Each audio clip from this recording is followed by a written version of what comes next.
News Radio 700 WLW. And here you are, maybe at a crossroads in your life as to what you're going to do with your career, where your job is going to take you. Because we know this about the pandemic, a lot of people use that time for introspection to try and figure out what they want to do with their lives. And is their job the reason why they live? And because of that, a lot of people chose during the pandemic, when it was time to go back to work, they didn't want to go back to work.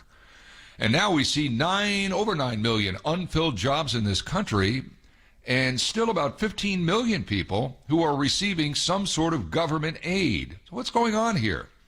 Well, sometimes you don't want to go back to a place because of who you work for and what you answer to. It could be a toxic workplace. Man, I'll tell you what, in my time in local TV, I worked in some toxic places. I worked for some nutballs. I worked for some people that should never have been put in charge of the parking situation, let alone what they were in charge of where I worked. It was a breeding ground for a lot of it. But, you know, it's TV. You want to be on TV. You got to put up with a lot of things. But a lot of those things, as you look back on, you say to yourself, now, that was toxic. What was I doing there? And was I caught up in the rush or trying to make it better? 6 red flags, apparently, indicate a toxic hybrid workplace. Now dig this. 83% of workers, 83%, now view hybrid work, little from home, little on the job. 83% now view hybrid work as the optimal way to work. Okay, I mean, listen, you can save a lot of money working from home. Maybe the company can too. But how do you manage that so it doesn't become an absolute unmitigated disaster, both for the company and for you? Standing by someone who knows all about this, I've had Spencer O'Leary on the show before. He is an expert on managing remote employees, and he's standing by to weigh in. And Spencer, how are you on this glorious Monday? I'm good, thanks, Ken. How are you today? All right, I'm well. So let me reset here. 83% of workers view hybrid work as the optimal way to work. Why do you think that's so? So I think the world changed, Ken, last year. We all got used to working from home. And, you know, the world, it wasn't a disaster. The world didn't end. So people have proved that they can be productive working from home. There's a few red flags around things like creativity and well-being. That's why we're seeing now the dawn of the hybrid workplace. Yeah. People going into the office maybe 1 or 2 days a week and then working from home on other days in the week. But we've proved we can be productive when we work remotely from the office. We've proved with the right hybrid environment we can get back together and collaborate and re-inject that creativity and agility within the workplace. And as I say, people have got used to that new lifestyle, and that's the way they want to continue. We're seeing lots and lots of large and small North American businesses in the US and Canada who are announcing their hybrid work strategy. Right from the top, the CEO is saying, this is how I'm going to work, and this is how I'm okay, and the business is going to be okay if we all adopt this new hybrid way of working. Well, I'm looking at this survey. 9 out of 10 companies say they plan to adopt a hybrid work model, but only 68%, so about 2/3, have a plan. 68% of the companies don't have a plan. I'm sorry. Well, if you want to adopt a hybrid workplace and you don't have a plan for success, it's doomed to fail, is it not? Well, it's certainly at risk of failure. And I think one of those statistics you just quoted around the number of people that expect to work in this way, most businesses, even if they have a plan to enable their employees to work in a hybrid manner, they certainly don't have a plan on how they're going to manage those employees who are working in that hybrid manner. And, you know, we've all experienced, you just quoted then about working in TV. We've all worked and decided to, you know, most people join a good business, but the reason they leave is because of their bad manager. And that's been through the ages, and that's no greater acute than it is today, when managers have now suddenly had to work out a new way of managing because they're managing people who are working from home, and they're managing them from home, and that's a real challenge as we move forward. One of the 6 red flags is management doesn't have a solid communication plan. Now, I can tell you, whether you're hybrid or not, if your management, if the guy that owns your company, the woman who's your manager, whomever it may be, if they don't have a solid communication plan, they will fail. But I think if they don't have it and you're working at home, you're going to be a lost ball and very little is going to be accomplished. Why do so many managers have the inability to communicate, particularly one-on-one with their employees? I think it's a flaw I've seen a lot during my time. I think it is, and it's a flaw that's been around for ages, or through the ages, but it's more acute in an environment where we're trying to manage from home. So I think there's a couple of things that underpin communication. So one of them is just having those communication skills, the ability to have a conversation with someone. And sometimes those conversations are difficult conversations. They're about somebody's performance, they're about somebody's well-being, and they're hard words to string together to try and have that meaningful conversation. But also underpinning that, there's a couple of things. So one of them is data. So when we have a conversation with another human about a level of performance, it's really hard to have that conversation if one, we haven't already set expectations as to what good looks like and what I expect from someone. And then two, if I haven't got the data to have a meaningful quantitative conversation with someone about how their performance tracks against the expectations that I've set with them, it's a pretty meaningless conversation. It's hard for the employee to know what's expected. It's hard for them to know when they're doing a good job. And a lot of the time, the conversation the manager has, even if they have those conversation skills to make it meaningful, if it's not data-driven, if it's not about a quantitative aspect of what was expected of me and my performance and how I tracked against it, that's a really hard conversation to have. And then do that, number two, by something like Teams or by Zoom.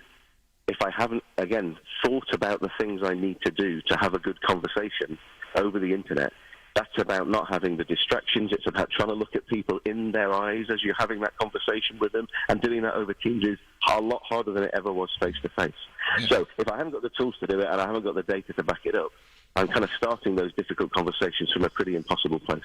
Spencer O'Leary, our guest, he's an expert on remote workers, 6 red flags indicating indicate a toxic hybrid workplace. You know, you mentioned something early on, and it's striking. I think management sometimes doesn't put itself in the place of the employee so it can understand what that job is.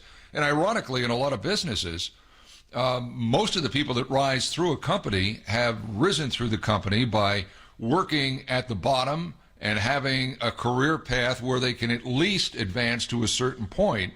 Along the way, you would think a mid-manager or a senior manager would understand what the rudiments are of every job, because one would think they would have had to do every job on the way up. You mentioned something early on, management not working remotely. Management has got to work remotely if this hybrid thing is going to be successful, because they have to understand what the remote worker does or does not do sitting at home in front of his or her computer, correct? Correct. And one of the things that COVID took away from us, and it's going to continue through hybrid, is two of the greatest management mechanisms or tools that we've ever had, which is our ears and our eyes. And you'll see most managers that work in an office environment, they do the floor walk in the morning because they want to go and see and talk to their people. They probably do the same again around lunchtime, and then they probably do mid-afternoon before the last of the work has to be processed. And that mechanism's gone. I now can't see my team. I can't hear my team. And as I progress through those senior levels of management, and I'm talking about managing dozens of people, if not hundreds of people, if not thousands of people, not having those ears and eyes to be able to manage my team, I've got to make sure as a manager I've got new ways of understanding what's going on, because I can't do that floor walk 3 times a day. Well, there's a lot of feedback that I'm getting from just friends, and again, it's all anecdotal, Spencer. It's not any scientific study, but I'm hearing a lot of, when I work remotely, I don't feel connected with the people that I work with, and because of that, I don't feel like what I'm doing is in any way, shape, or form contributing to the company or contributing to my ability to move up in the company. Well, how would a manager deal with that? I mean, the manager has got to understand that there is this disconnect that's been going on now for 16 months just because of pandemic. It's been a physical disconnect, but there's an emotional disconnect too. How does a manager deal with that? So one of the first things for me, Ken, about been a successful manager is having the tools and the processes in place so that I feel in control. And generally, if I'm managing 15, 50, 500, 5,000 people, being in control means that I am actively managing towards a given outcome.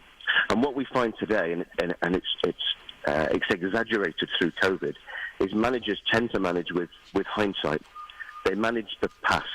So every day when I start work, what I'm actually doing is sorting out a crisis, or sorting out a challenge, or sorting out a problem that occurred yesterday or occurred last week. Mm-hmm. And I'm never in control of what's going on today. And as humans, we like to be in control. As managers, we like to be in control. We think the things we're doing are affecting the outcome of the day. But unfortunately, most businesses today and most managers today, certainly a very high percentage, are managing yesterday. They're firefighting. They're jumping from crisis to crisis. And we've got to make sure that we equip, large and small businesses, make sure you invest in equipping your managers with the data, with the tools, and with the processes, all backed and wrapped in some new skills that people need to have those remote conversations and to make the decisions about today and about tomorrow so that we start to be in control, we manage with foresight, and we're not looking backwards, we're looking forwards. Yeah. 6 red flags. No real plan in place. No senior leaders working remotely. Digital communication tools have not been prioritized. Celebration, praise, and reward only happens in the office. Management doesn't have a solid communication plan, and no career path for remote workers. Any one of those 6 pop up, Spencer? It's probably time to move on, right? Well, I think it is time. And one of them that always catches my eye is the idea of how senior leaders behave.